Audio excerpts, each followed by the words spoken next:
రాజు గారు, ఎలక్షన్స్ దగ్గరికి వస్తుంది, ఇంకొక ఫ్యూ డేస్లో ఎలక్షన్స్. ఈసారి ఏ పార్టీ వస్తే బాగుంటుంది? పార్టీ ఎవరు వచ్చినా ప్రజలకు ఉపయోగపడుతుంది కదా. బేసిక్గా అన్ని పార్టీలు చూస్తున్నాం, అందరినీ చూస్తున్నాం, జనాలు అందరినీ చూస్తున్నాం.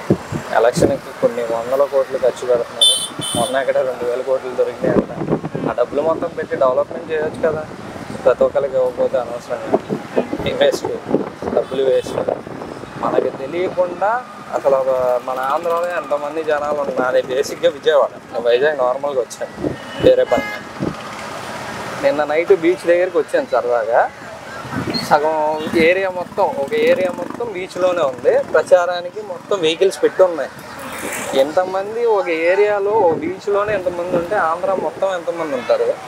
వాళ్ళందరికీ తెలియకుండా వాళ్ళ పేరు మీద ఎంత ట్యాక్స్ వసూలు చేస్తున్నారు, ఎవరు పరిపాలిస్తున్నారు వాళ్ళ మీద అనేది కూడా తెలియదు జనాలందరికీ. డబ్బులు వేస్తారు, తీసుకొని ఓటేస్తారు. 5 ఏళ్ళు అసలు ఏం చేస్తున్నారు మనకు తెలియకుండా ఒక సీఎం అనేవాడు అక్కడ కూర్చొని మన తలరాత రాస్తున్నాడు. రాసేవాడిని ఎన్నుకునే దాన్ని బట్టి ఉంటుంది. ఎవడైతే మంచిగా పరిపాలిస్తాడు అనుకుంటారో వాళ్ళకి ఓటేయండి. ఓటు వేసేటప్పుడు డబ్బులు వేస్తున్నారు కదా అని తీసుకొని ఓటు వేయొద్దు. డబ్బులు ఇస్తే చక్కగా నీట్గా ఒక వీడియో తీసి దాన్ని యూట్యూబ్లోనో మీడియాకో ఇవ్వండి. ఏ పార్టీ ఇస్తే ఆ పార్టీ. ఇప్పుడు వాడిచ్చే 1000 రూపాయల నుండి ఒక 5000 ఇచ్చాడు ఓటుకి. ఏం చేసుకుంటారు 5000? 5000కి ట్యాక్స్ పెంచితే లేదు. ఆయిల్ మీద ఒక 10 రూపాయలు, ఒక 2 రూపాయలు పెంచితే అది నెలకి ఎంత అవుతుంది, ఎంతమంది ఉన్నారు, ఎంతమంది పర్చేజ్ చేస్తున్నారు, ఈ ట్యాక్స్లు ఎంత అవుతున్నాయి ఎవరికి తెలియదు కదా. దాన్ని చూసుకోండి.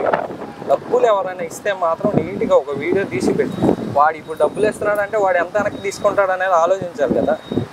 ఏ పార్టీకి డబ్బులు ఇస్తే వాళ్ళకి ఇస్తాం, ఓటేస్తాం, లేదు నాకు అభిమానం, ఇవన్నీ వద్దు. ఎవడైతే నిజంగా ట్రూగా ఆంధ్రప్రదేశ్ని డెవలప్మెంట్ చేసి నీట్గా ఉద్యోగాలు గవర్నమెంట్లో ఇవ్వడానికి ఎక్కడ గవర్నమెంట్లో లేవు. ఆంధ్ర మొత్తంలో నీట్గా 100% గవర్నమెంట్లో ఇప్పుడు ఉన్న ఎడ్యుకేషన్ చదువుకొని పాస్ అవుట్ అయ్యి బయటకు వచ్చిన ఏ ఒక్కరికి కూడా 100లో 5 మెంబర్స్కి కూడా గవర్నమెంట్ జాబ్లు అనేవి లేవు.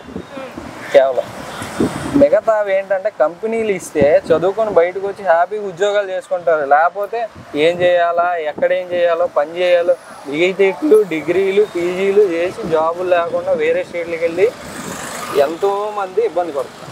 అలా కాకుండా డెవలప్ చేస్తే పని చేసుకుంటారు హ్యాపీగా. డెవలప్మెంట్ చేయండి. డెవలప్మెంట్ అంటే డబ్బులు ఇవ్వడం, 10,000 ఇచ్చాం, 20,000 ఇచ్చాం, ఏం చేసుకోవడానికి? ఎవరు డబ్బులు ఇవ్వద్దు, సంపాదించుకోవడానికి మార్గాన్ని ఉంది. Thank you.